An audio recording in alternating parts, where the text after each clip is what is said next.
Sebenarnya seorang yang keren depan saya, orang yang keren depan saya ini masa-masa kecilnya tuh kayak gimana sih? Saya mau bolos nih pas TK. TK Nah. udah bisa bolos. Teman saya yang ngajarin. Dianggap sopan. Saya loncat, tek, kecolak. Gak bisa berenang saya di orang-orang gitu saya. Kan kecil kan. Nah basah dari itu pulang-pulang saya dicubitin, di marah-marah sama orang. Ini termasuk niat atau nggak niat sih mas? Niat, sumpah Win, Pak Rektor, saya niat sebenarnya. Salah satu motivasi saya dulu belajar bahasa Inggris karena kebetulan dulu ada teman kelas saya, dia berpidato selancar itu menggunakan bahasa Inggris. Karena selain kita belajar bahasa Inggris di ISI ini, kita juga kayak kekeluargaannya itu juga ditekankan Iya, gitu. betul.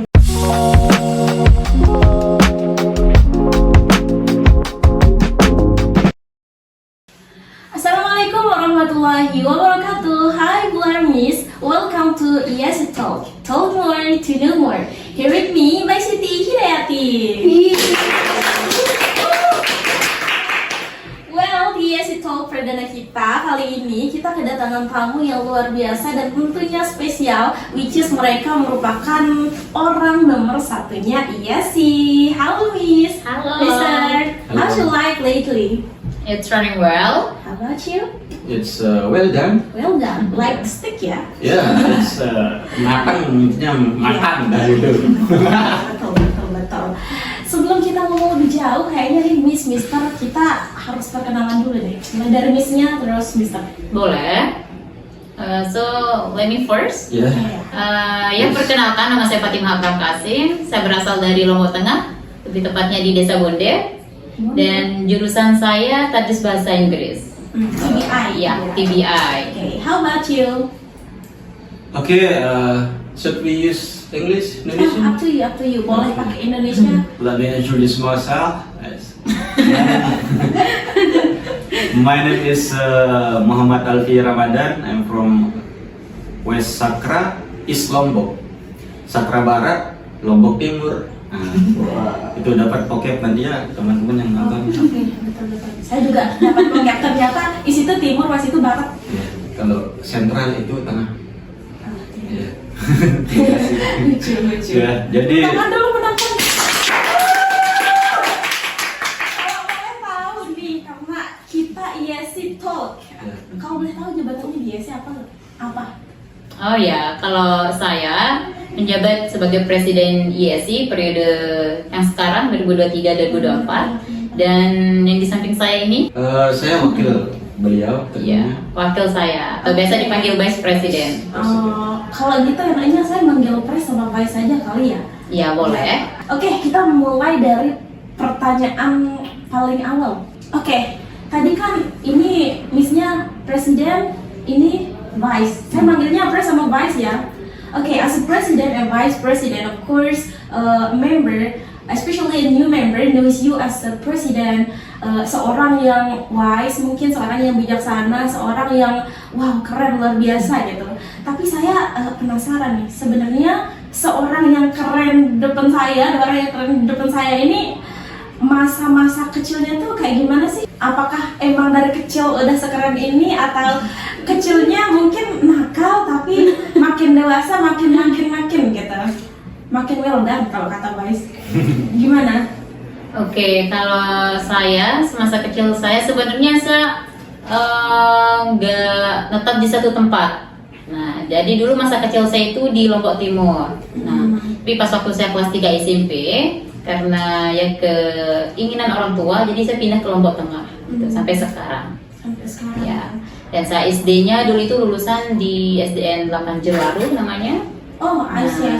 Pas saya SMP, jadi saya lulus, karena saya pindah, saya lulusnya itu di SMPN 1 Pria Barat. Terus SMA-nya lanjut di Lombok Tengah atau? Iya, lanjut di Lombok Nomaden Tengah. lagi? Di Lombok Tengah, kebetulan di dekat rumah itu ada pondok pesantren, MA Ta'lim Musibian Sampung Bonde. Nah, jadi saya lanjut SMA di sana di dekat rumah. And how about you, Vice? Ya, masa kecil saya anak-anak biasa lah ya. Anak cowok pada umumnya ya, layang-layangan, Iya. nyuri jambu kayak gitu. Ya tapi dibilang nakal nggak nakal banget, dibilang sopan sih saya. Tapi beda nih, klasifikasi sopannya cewek sama cowok beda. Kalian tuh biasanya tuh cowok kalau sopan nyuri ngambil barang orang terus nggak bilang, tapi barangnya tuh yang nggak gimana gitu, itu dianggap sopan. Pas masih kecil atau jangan-jangan itu mindset saya. Enggak. Soalnya gitu biasanya pas masih kecil. Ya saya sopannya itu ke orang tua gitu, udah biasa. Tapi kalau nggak dibilang bandel nih ya, tapi udah sih bolos 1 kali, 2 kali kan di sekolah dulu. Saya ada cerita nih masa kecil. Ya, Boleh, penasaran. pas TK kan, saya mau bolos nih pas TK.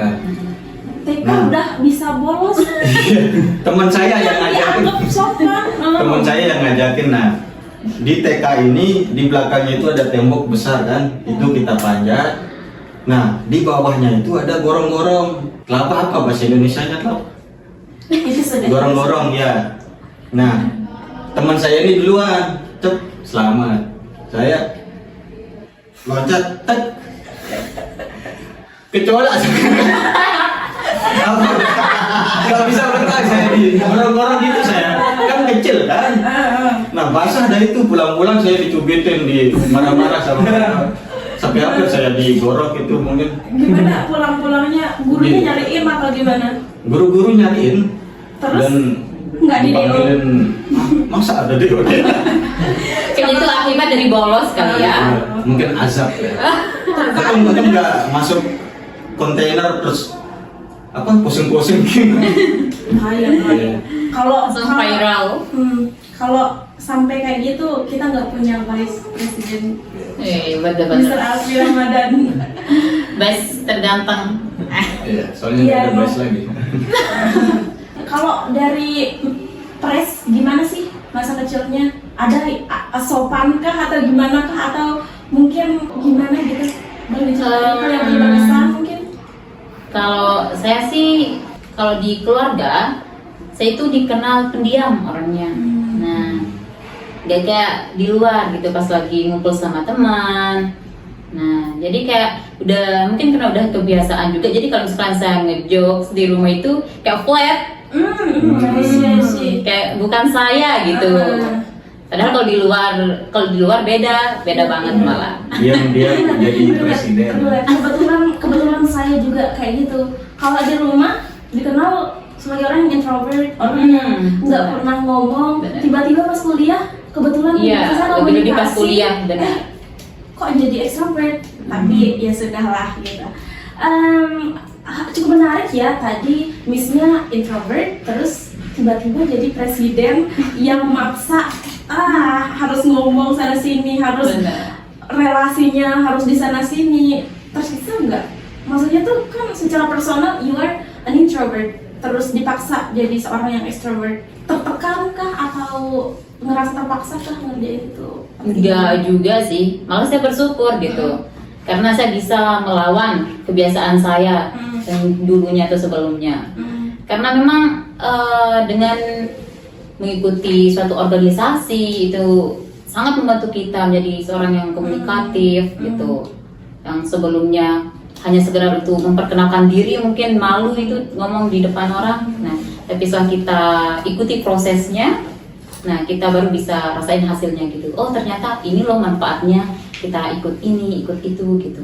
Jadi nggak selamanya kita harus berdiam diri di zona nyaman. Iya. Dan ternyata keluar dari zona nyaman itu not bad ya. Iya Justru benar. lebih mengembang kreativitas, Iya. skill. Kita juga merasa lebih tertantang. Iya. 420 keluarlah dari zona nyaman. Kebetulan saya anak indie ya. Nah, Kalau Vice-nya emang extrovert atau introvert? ya Atau 11-12 lah sama presiden kita. Kayaknya saya nggak percaya deh you are Kayaknya introvert. kebanyakan ya kalau orang yang extrovert di luar itu introvert di Iya, di betul. rumahnya. Iya betul. Ya, karena kebetulan saya juga pernah dengar ceritanya, Vice, kalau Jangan. oh Itu rahasia ya, rahasia juga. enggak, maksudnya karena saking introvertnya Oh, gitu. kirain Enggak. panggilan itu. Apa tuh? Nah, jadi gini, ini pengambilan baru. Jadi saya juga sempat dengar cerita gitu ya dari teman yang lain kalau Vice ini di rumahnya memang ini introvert banget gitu. Iya. Sampai tetangganya pun nggak dia tahu karena saking Wah, jarangnya. Parah ini introvert atau ansos. Emang males ngingat sih saya. Karena biasanya Vice-nya kayaknya dikenal tapi nggak kenal. Iya. Parah banget. Jadi seorang yang spesial ya. Oke. Tadi kita bahas dari ini ya, dari masa kecil, Vice-nya, terus Pres juga cerita how was your at elementary school, terus juga SMP-nya di mana, terus SMA-nya. Sekarang kita berlanjut, kok bisa ngelanjutin di UIN? Oh iya. Kenapa Bu? Mulai dari Vice dulu deh. Saya. Ini Pas saya. sana atau emang this is your emang dari kecil cita-citanya mau di UIN gitu? Ini saya jujur-jujuran aja ya. Kita buka-bukaan di sini karena Easy Talks.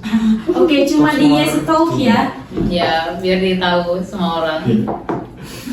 Karena dulu jujur nih saya pernah kerja, ya cari-cari pengalaman lah. Kerja di Bali dulu karena Wah, keren ya di Bali. Bali. ya tapi karena COVID waktu itu, jadi saya nggak tahu mau ngerjain apa.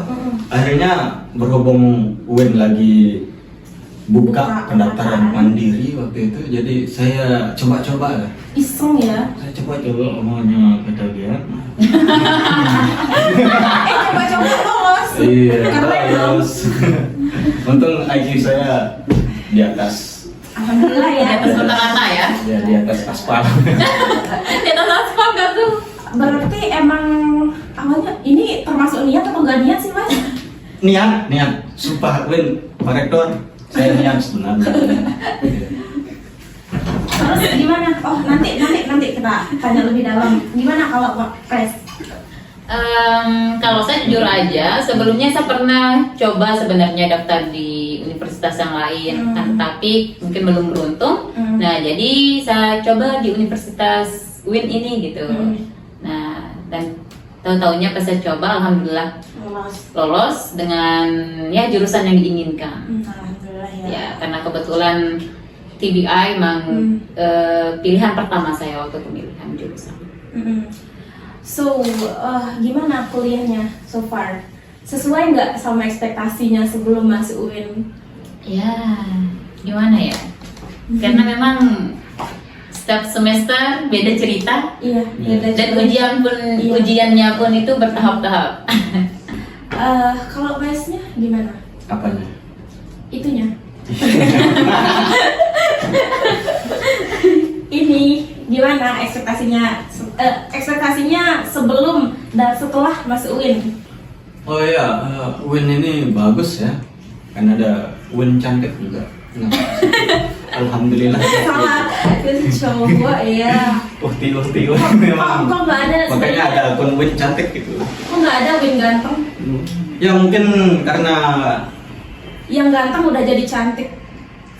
Atau emang belum ditemuin yang ganteng di UIN. Enggak.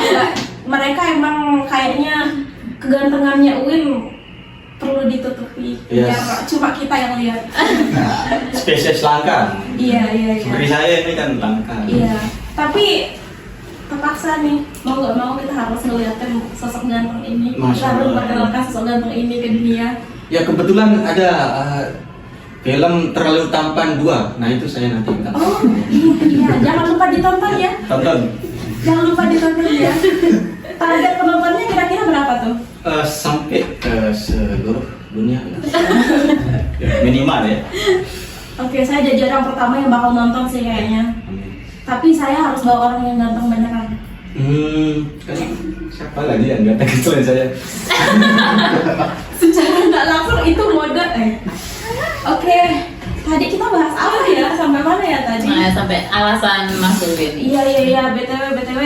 Saya agak ini juga sih sama press relate juga di hidup saya. Nggak pernah terpikirkan UIN sejak dari kecil. Dulu saya nggak mau masuk UIN gitu, karena emang targetnya mau di luar sebenarnya. Tapi ya ternyata takdir berkata lain. Dan luar biasanya awalnya saya memandang UIN sebelah mata, pas masuk UIN, oh ternyata not bad. Salah satu yang bikin saya kayak gitu karena saya masuk organisasi. It's called ESC, Early Study Club.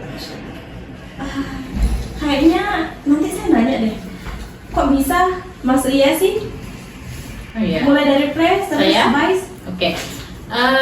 Sebenarnya awal-awal itu alasan saya kenapa berminat untuk masuk di ISC ini yang merupakan salah satu UKM di UIN Mataram, karena relate aja gitu, relate sama jurusan. Jadi saya mikirnya kalau misalkan saya ikut organisasi ini, kemungkinan saya bisa mengasah skill saya di sana gitu.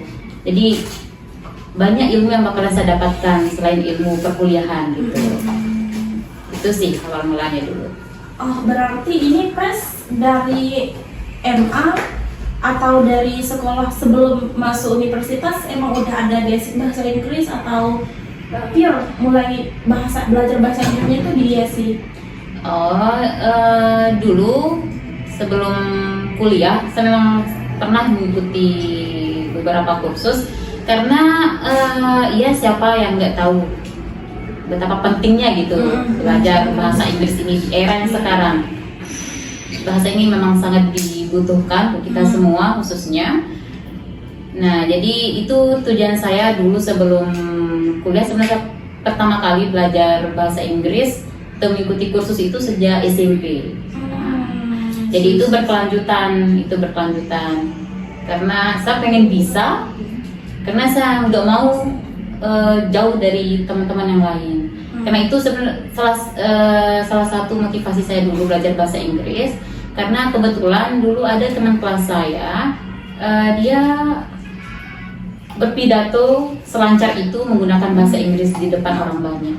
Sedangkan saya hanya untuk memperkenalkan diri pakai bahasa Inggris, wah, it's too nervous. That's why. Jadi motivasi saya untuk teman saya aja bisa gitu. Kenapa saya tidak gitu? Nah. Dan ternyata emang beneran bisa ya setelah dicoba. Ya, ternyata kalau kita sudah benar-benar berusaha ikuti prosesnya, ya pasti hasilnya nggak akan merugikan. Ya. Oke, kalau Vice gimana? Kenapa? Kok bisa masuk ISC? Apakah sebelumnya emang udah ada ketertarikan di bahasa Inggris, atau kebetulan nih jodohnya ISC? Ya mungkin saya lihat di ISC ini banyak cowok cantik. Enggak itu karena orang-orang bejat ya mau masuk ISC sekedar hanya untuk mencari cewek. Cowok-cowok ISC ini hati-hati. Mr. Alek, Anda? Tapi emang dikenal sih cewek-cewek ISC itu, karena saya dengar dari teman-teman non ISC gitu. Presidennya Kecantikan ISC selalu, cewek-cewek ISC itu selalu diakui kecantikannya. Nggak heran presnya aja secantik ini. Soalnya kan bahasa Inggris pasti mukanya juga agak barat-baratan. Western matang gitu. Agak-agak belanda. Iya kan ya, kalau ada Vice tadi. Gimana dong, ceritain tadi, lanjut. Ya, sebenarnya orang tua saya juga sudah menekankan ya dari dulu, dari saya SMP dulu untuk belajar bahasa Inggris. Dan ya katanya belajar bahasa Inggris tapi ada bisa biar nggak nyesel nanti ke depan. Soalnya kan bahasa Inggris ini sangat berguna ya bagi kita khususnya, dan semua bidang, semua apa, mau cap PNS atau apa itu pasti membutuhkan pasti membutuhkan. Terutama yang mau keluar negeri, tes IELTS, tes TOEFL itu pasti. Nah, di ISC ini tempat wadahnya teman-teman ya. Karena di setiap aspek kehidupan kayaknya selalu ada bahasa Inggris ya. Kita buka HP pakai bahasa Inggris. Kita masak pun pakai Magicom ada bahasa Inggris. Kalau kita nggak ngerti cook sama Word itu kan ada Iya, di Magicom. Iya. Kalau kita nggak ngerti warm terus baru naruh beras terus kita biarin warm nggak matang-matang. Menarik juga tadi presiden terus vice presiden perjalanannya mengenal bahasa Inggris. Kenapa kok belajar bahasa Inggris? Memang cukup apa ya, unik-unik gitu. Setiap orang punya perjalanannya masing-masing ya. Sama juga kayak saya. Dulu saya cerita nih dikit. Dulu saya, kenapa saya belajar bahasa Inggris? Karena jujur saya one of the haters of English. Saya bener-bener benci banget yang namanya bahasa Inggris. Dari saya SD terus masuk MTS, saya bener-bener nggak mau belajar apapun tentang bahasa Inggris karena kayak nggak ngerti itu gitu. Sampai akhirnya saya ada pengalaman hidup yang cukup membekas. Sama siapa itu? Aduh, nggak boleh deh kayaknya di spill, agak-agak aib ini. Tapi apa ya, dulu saya pernah gagal. Dulu orang tua saya tuh ambis mereka harus apa ya, mereka Tukangnya. kayak nilai saya misalnya. Saya harus berada di atas. Bukan apa ya, bukan mendorong, memaksa saya sih, tapi kayak mereka ambis gitu dan itu terbangun. Dan sampai akhirnya saya pernah juara kelas, tapi juara saya itu turun. Yang dari juara A ke juara B itu karena bahasa Inggris. Nah, belajar dari sana, saya bukannya membenci Inggris sejak itu, kan mereka yang bikin saya juara saya turun, mereka yang bikin saya dihukum. Oh, nggak dihukum sih, mereka yang bikin apa ya, kayak aduh saya ngerasa insecure nih kalah sama yang lain gitu. Tapi apa ya, berangkat dari sana saya lebih terpacu untuk belajar bahasa Inggris. Oh ternyata ini ya, kamu ya yang bikin saya turun. Kalau saja nanti saya bakal nguasain kamu gitu. Berarti jadi pendorong gitu ya? Iya. Ternyata sejatuh cinta itu gitu sama bahasa Inggris. Falling in love. Iya, karena kebetulan masuk IASI juga sih, makanya jatuh cinta. Kebetulan jatuh cinta sama orang-orang IASI juga. Bukan salah satu Siapa orang. tuh? Orang-orang IASI semuanya. Kirain Mister. Mister Alfi kali ya. Tapi pengalamannya juga bagus ya ternyata. Iya. Memang kita semua punya alasan tersendiri gitu kenapa mau belajar bahasa Inggris. Apalagi ya kita bahas, kayaknya saya penasaran sama perjalanannya sih. Perjalanan mulai dari, kan kalau kita masuk IAS itu kita jadi member, terus organizer, terus ada jabatan-jabatan lain gitu. Mungkin mulai dari Vice dulu, gimana perjalanannya di IAS ini? Oh, perjalanan pas Sejak masuk terus gimana? pas jadi member 2020. Iya. 2020. Waktu itu intinya kalau mau jadi pejabat di IASI atau di organisasi lain begitu juga, intinya tetap aktif, tetap loyal dan tetap berpartisipasi lah, supaya kita dilihat sama yang di atas itu, baru kita dipilih jadi menteri. Kan di IASI ada menteri juga. Kebetulan tahun lalu saya menteri Household. Wah. Jadi Kalau udah tahu Busy. household itu apa, Mister? Household itu yang megang sekret, megang Menteri rumah tangga Ya. sih lebih tepatnya. Rumah tangga. Udah belajar rumah tangga dari sekarang ya? Ya, alhamdulillah. Berarti enggak gimana besok. Enggak terlalu culture shock besok. Ya, kebetulan nanti nyusul ya yang punya rumah tangga. Ya udah, lanjut ke Pres. Gimana Pres perjalanannya di IASI? Perjalanan saya di IASI, kayaknya kalau misalkan kita ceritain dari awal mulanya terlalu panjang ya, terlalu panjang, kayaknya nggak cukup. Terlalu banyak agenda di situ. Nggak cukup waktunya. Tapi sejauh ini memang pengalaman saya di IASI itu nggak ada yang saya sesali, sedikit pun nggak ada. Karena memang pengalaman saya dari semenjak menjadi member, organizer, bahkan sampai saya berada di posisi yang sekarang, gimana ya, guys? Kayak bersyukur banget gitu, bersyukur banget ikut ISI dari awal saya kuliah, dan saya nggak pernah merasa menyesal sedikit pun untuk mengikuti organisasi ini, karena selain kita belajar bahasa Inggris di ISI ini, kita juga kayak kekeluargaannya itu juga ditekankan Iya, gitu. betul. Jadi kayak udah ngerasa kayak keluarga kedua selain orang tua gitu. Itu yang buat kita sebenarnya kenapa tetap bertahan, karena kenyamanan itu yang kita dapatkan. Dan ternyata ya, Pres, setelah masuk ISI, label English Study Club-nya itu apa ya, kayak ada beberapa hal yang bikin kita apa ya, culture shock juga sih, tapi kayak wow gitu. Ekspektasi kita kan English Study Club, labelnya English Study Club, yang lain bahasa Inggris di sini. Tapi ternyata setelah masuk nggak cuma bahasa Inggris ya, ternyata di sana kita bisa nambah relasi. Benar. Terus juga kita ngerasain gimana keluarga tak sedarah itu kita temuin di sana. Terus juga Apalagi manajemen organisasinya, iya. karena nggak semua orang bisa. Karena di logo ISI itu ada di bawahnya kan, jangan mencuri. Mencuri apa dulu? Enggak, bukan deh. We are family more than on brother. Right. Nah itu jargon kita. Apalagi ya? Oh ini menarik.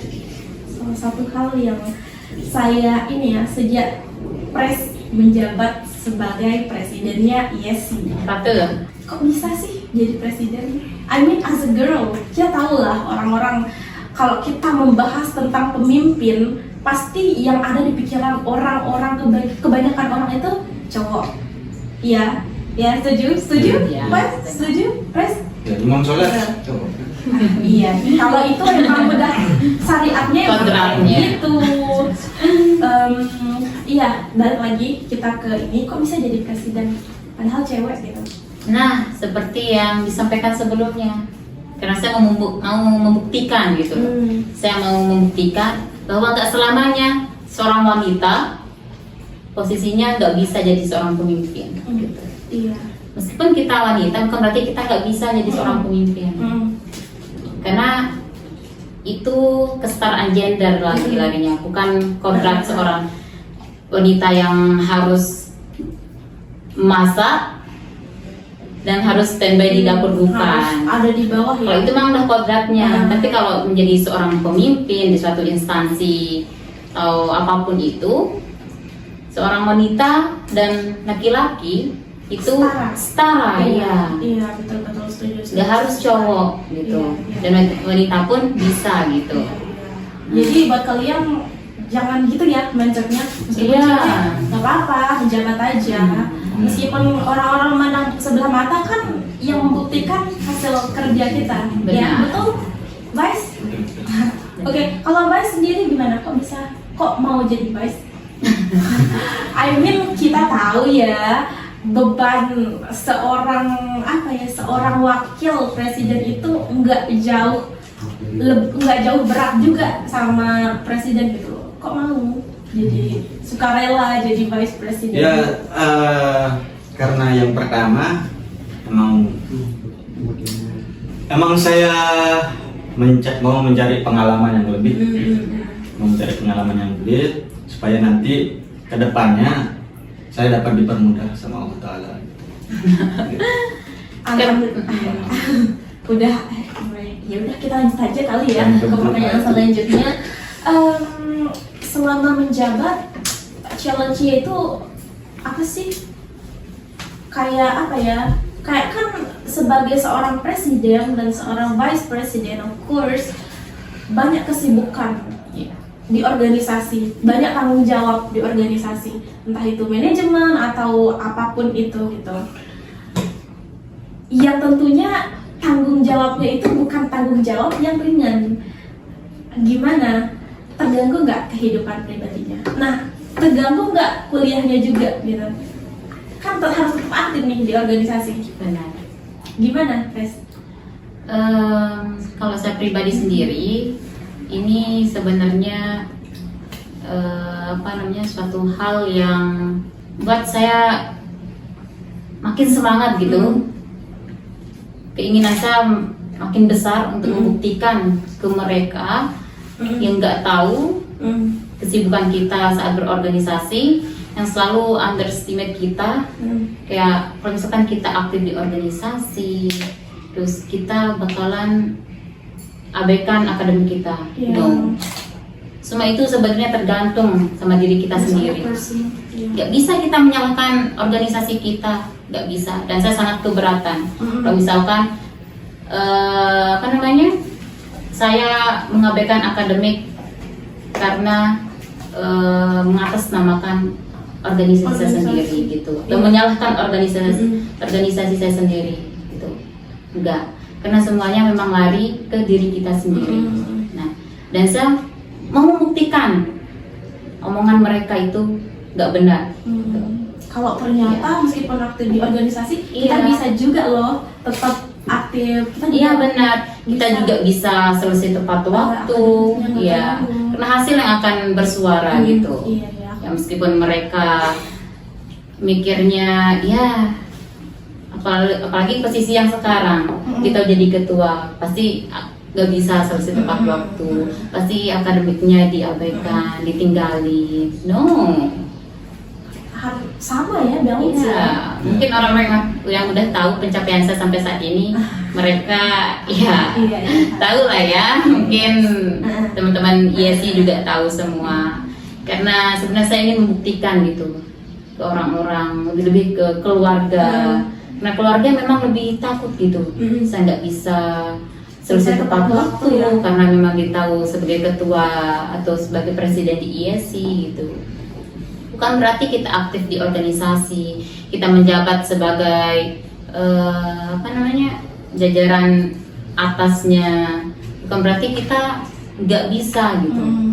Iya betul, setuju. Kalau Mas gimana? Challenge-nya gimana? Selama menjabat jadi vice. Terkait challenge sebenarnya kalau intinya kita tetap konsisten dengan jabatan kita dan tetap profesional apa yang kita lakukan, terutama kepada masyarakat atau kepada member. Dan as a vice, I think so far so good. Jadi semua yang saya lakukan di akademik juga alhamdulillah. Balance ya. Dibilang balance, saya lebih ke ya dibilang balance emang ya agak-agak ke organisasi lah sebenarnya. Tapi itu as a person ya. Kan Pres tadi dia lebih balance kan. Nah itu yang membuat ya itulah. Intinya kita sadar kalau tanggung jawab kita itu ada banyak gitu. Ya, kita ada tanggung jawab sebagai salah satu bagian dari organisasi. Terus kita juga harus sadar kita juga punya tanggung jawab sebagai seorang mahasiswa, which is kita juga punya tanggung jawab sebagai seorang anak dari orang tua kita yang ya mereka sudah memberikan kita tanggung jawab, dan ya kita berkewajiban untuk tidak melalaikan tanggung jawab itu gitu ya. Dan tanggung jawab kita sebagai muslim ya, jangan lupa sholat. Random banget ya, tapi nggak apa-apa, biar nggak garing. Oke, terakhir, hal yang paling berkesan di ISI. Mulai dari Pres atau Vice dulu? Oke, Vice dulu. Terakhirnya. Tadi saya aja kan, sekarang Vice. Okay. Berkesan ya. Paling berkesan itu sebenarnya semuanya ada di English Camp terutama. Iya, betul setuju. Soalnya sebulan kita nginep di sana, di suatu madrasah, kita melakukan semua kegiatan yang ada di rundown acara itu. Dan di sana kita dapat mempunyai banyak teman, banyak sahabat sampai sekarang. Ya, alhamdulillah. Iya, alhamdulillah sampai sekarang ternyata sahabatnya banyak dari ISI ya. Iya. Kalau dari Pres, ada momen yang paling berkesan nggak selama di ISI? sangat banyak sebenarnya. Iya, Sangat benar. banyak Setuju sih. sebenarnya, tapi ya satu hal memang perlu ditahu buat teman-teman yang mungkin ada rencana mau ikut IESI ke depannya, gak ada hal yang merugikan diri teman-teman gitu. Gak ada hal yang akan merugikan diri teman-teman. Seperti yang saya alami sekarang, banyak sekali hal yang berkesan yang bahkan gak bisa saya utarakan satu-satu karena terlalu banyak momen yang gak bisa terlupakan gitu. Kan seperti saya bilang sebelumnya tadi, kayak masa-masa kita belajar bareng dari member sampai organizer, terus masa-masa kita apa sebagai as family or the others, kayak yes ini kayak udah kayak rumah di saat kita merasa punya masalah atau apapun itu, Tetap saling rangkul. iya balik yes itu udah kayak rumah ternyaman gitu. Iya. Makanya kalau misalkan ada suara yang kurang enak didengar, yang menyinggung tentang IESI, gimana ya? Ya sakit Iya, banget iya, rasanya. iya. Lebih baik Diputusin pacar. mereka, maksud saya itu lebih baik mereka judge saya sendiri gitu Iya. daripada judge instansi saya sendiri. Gitu. Itu maksud saya. Oke, luar biasa ya. Intinya setiap apa yang ada di IES itu selalu berkesan deh kayaknya. Mulai dari camp tadi katanya Rai, saya juga pribadi punya punya kesan yang begitu mendalam. Pas ikut English Camp, terus juga pas masuk IESI, pertama kali jadi member dan lain sebagainya gitu. Oke, terakhir, ini bukan pertanyaan tapi closing statement dari Vice sama Closing Presiden. statement. Closing statement sebelum kita tutup dan sebelum kita say goodbye to our Aduh, kok viewers. cepat ya. Iya, emang gak kerasa. Sebenarnya saya mau ngobrol sampai subuh. Kasihan yang nonton. Ayo, mulai dari Vice dulu deh. Closing Saya? statement. Oke, di excellency. Kok mulainya di excellency? Ya intinya kalau berorganisasi itu jangan beranggap bahwa Anda akan lupakan akademik gitu. Enggak, Anda tidak akan lupakan akademik. Karena justru di IESI ini kita lebih mementingkan akademik, yang dimana ya kita menekankan supaya seluruh anggota IESI ini dapat wisuda cepat waktu gitu, seperti Presiden dan saya juga ya. Amin. Dan ya untuk semua member angkatan 2023 jangan lupa ikut English Camp ya. Sama nanti buat maba-maba yang lagi UNPTKIM, ya Anda Jangan harus lupa masuk IESI. ya Anda harus nonton video ini biar Anda bisa masuk IESI. Terima kasih. Oke, closing statement terakhir dari Presiden kita.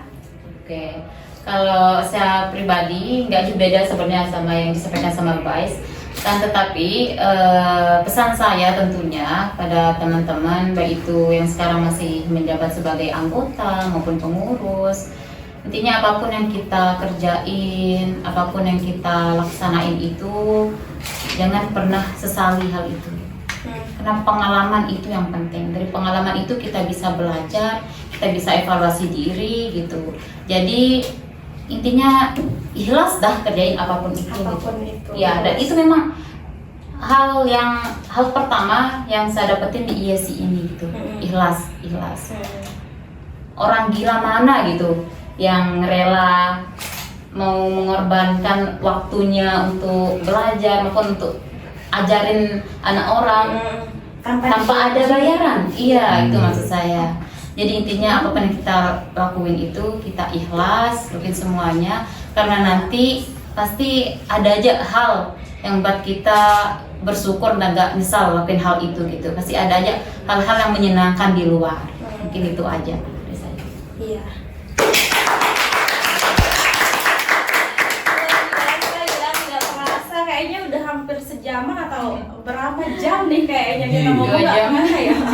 Lama banget tapi terasa sebentar karena obrolannya kayaknya seru ya. Iya. Yang setelah saya dengar perjalanan Presiden dan Vice Presiden atau Study Club ternyata sangat menginspirasi dan juga memotivasi khususnya kita nih yang cewek. Jangan takut lihat beliau cewek tapi jadi pemimpin di organisasi yang besar. So buat kalian-kalian jangan pernah takut untuk keluar dari zona nyaman. Oke, tadi ya perjalanan yang sangat inspiratif dan tentunya memotivasi bagi kita semua. Terima kasih buat kalian yang udah nonton podcast kita dari awal sampai akhir. See you kapan-kapan di Yes It Talk more to know more.